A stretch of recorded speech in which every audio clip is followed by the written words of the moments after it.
सुप्रभात बच्चों, संस्कृत की कक्षा में आपका एक बार पुनः स्वागत है। आज आप लोगों का चतुर्दशा पाठा 14वां पाठ है संघे शक्ति, एकता में बल। तो इसका अनुवाचन कार्य मैं आज करने जा रही हूँ। संघे शक्ति नहीं, एकता में बल। तो बच्चों, इस पाठ से इस कहानी से यह शिक्षा दी जा रही है कि किस तरह से एकता में बल होता है।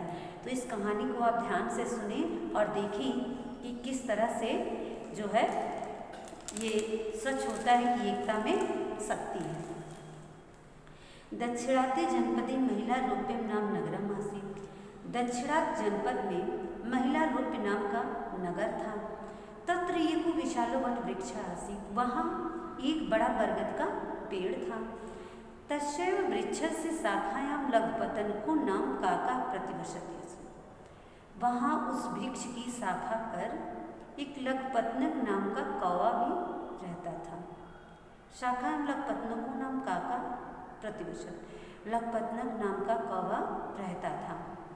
एकदा लघुपतन का एकम व्याधम अवलोक्य। एक बार लघुपतनक ने एक बहेलिये को देखा। एक बहेलिये को देख करके बोला, स्व सा वासना पछड़ा प्रोक्तवान। लघुपतनक ने एक बार एक बहेलिये को देखा तो अपने साथ रहने वाले अपने मित्रों से बोला, भो हे ऐसा दुरात्मा व्याधात। यहाँ एक जो है दुष्ट बहेलिया आया है। जालम प्रसार तांडुलान प्रक्षेप्यस्य। यहाँ जो है एक बहेलिया आया है, वह जाल को फैलाकर उस पर चावल डालेगा। एवं तान तांडुलान विषम प्रत्याजत। तुम सभी उस चावल को विष समझकर छोड़ देना, विष जैसा समझकर छोड़ देना। अन्यथा जाल मते परिबद्धा भविष्यत्। नहीं तो जाल के बीच में फंस जाओगे। एतत् कथयत यस अस्तस्य सह व्याधा तत्रागत जालम प्रसार्य। जैसा ही उन्होंने कहा था वैसे ही वह बहेलिया आता है और जाल को फैलाता है और तदुपर उसके ऊपर तांडुलास्त्र चावल को प्राक्षिपत फैलाकर तत्रैव समीपे वहीं पास में गुप्त रूपेण छिपकर छिप जाता है। अत्रांतरे चित्रगीहो नाम कपोत राजा पश्चिमी सा सहसा तत्रागतः दूरतः प्रक्षिप्तान तांडुलान अपश्यते। तदा लघुपतनकेन निवारो अपि सः तांडुल भक्षणार्थम अपतत।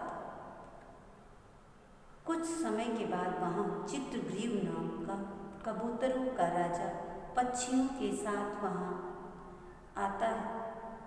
दूर से उसे फैलाया हुआ चावल दिखाई देता है। तब लघुपतनक के द्वारा बताए गए बात को छोड़कर भी वह चावल को खाने के लिए आता है, बैठ जाता है। अपतत आता है, आ बैठता है। यूं सा कपोते सा जाल मध्य निर्गृहीतो अभवत्। तब वह कबूतरों के साथ जाल में फंस जाता है।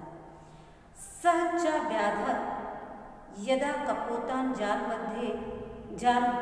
बद्धा अपश्यत् तदा सा तान बद्धाय अधावत्। तदा चित्रगीहो अवदत्। जब वह बहेलिया उनको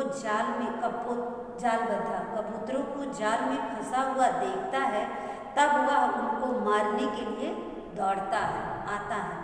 तदा चित्रगृहो अवदत्। तब चित्रगृह बोलता है, ना भेतव्यम, डरो नहीं। यूयम साहसम करो, तुम सभी साहस करो। यूयं व्याधस्य जालम मदाय सहैव उत्पतत। तुम सभी जाल को साथ लेकर उड़ जाओ। तुम सभी जाल को लेकर एक साथ उड़ जाओ। अन्यथा मृत्युम प्राप्तस्य, नहीं तो मारे जाओगे, इनकी मृत्यु प्राप्त होगी। सर्वे अपि कपोतः जालम मदाय उदपतन व्याधो तत्र पृष्ठतो अधावत किंचित दूरे गत्वा तान यदा न पश्यत तदा निराशो भूत्वा परावर्तत। सभी कबूतर जाल को साथ ले करके उड़ जाते हैं। बहेलिया भी उनके पीछे दौड़ता है, कुछ दूर जाता है। जब वो नहीं दिखाई देते हैं तो वह निराश होकर लौट आता है।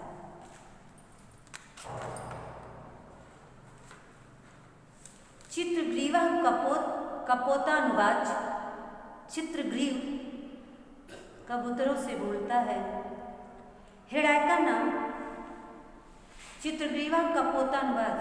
चित्रग्रीव कबूतर बोलता है हिडायका नाम मूसका मम मित्रम। हिडायक नाम का चूहा मेरा मित्र है।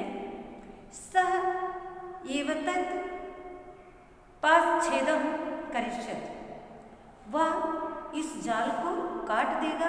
तदा सर्वे हिडायकम समीपम प्राप्नुवन् हिडायकस्य तेषां जाल करते तान च बंधनं मोचयत्।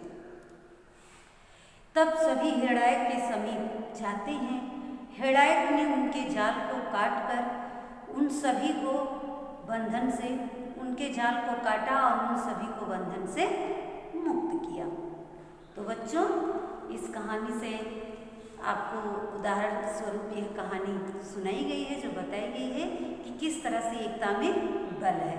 यदि एक साथ जो है वो लोग उन्होंने साहस किया और एक साथ जाल को लेकर के उड़ गए और उनकी जान बच गई। अन्यथा यदि आपस में जो है मतभेद होता, एक मत नहीं होते, साहस नहीं करते और चित्रग्रीव की बात नहीं मानते, तो जो है वो वहीं मारे जाते सभी, है ना। तो एकता में क्या होती? एकता मतलब अखंडता, जो खंडित नहीं होता। एकता अखंडता, यानी एकता में बल होता है, एकता में पावर होती है। एक अकेला क्या कर सकता? मिलकर हाथ बढ़ाना, है ना। एक अकेला कुछ नहीं कर सकता है, लेकिन जब मिल करके हम किसी कार्य को करते हैं तो वह चंद मिनटों में और जल्दी ही वह कार्य समाप्त हो जाता है। तो हमें आपस में सहयोग की भावना से, प्रेम की भावना से और मिलजुल कर हर कार्य को करना चाहिए और मिलजुल कर रहना चाहिए। यदि हम एक साथ रहेंगे, एक परिवार में, एक समाज में एकजुट होकर, एक मत होकर रहेंगे, तो हमारा कोई अहित नहीं कर पाएगा। तो इस पाठ का तात्पर्य ही, इस पाठ से ही शिक्षा दी गई है बच्चों कि एकता में बहुत शक्ति होती है। हमें हमेशा एक होकर रहना चाहिए। तो आज के लिए इतना ही बच्चों। यह वाचन कार्य समाप्त हो गया। इस पाठ का शब्दार्थ आप अपनी कॉपी में लिखेंगे और याद करेंगे। तो आज के लिए बस इतना ही। Thank you.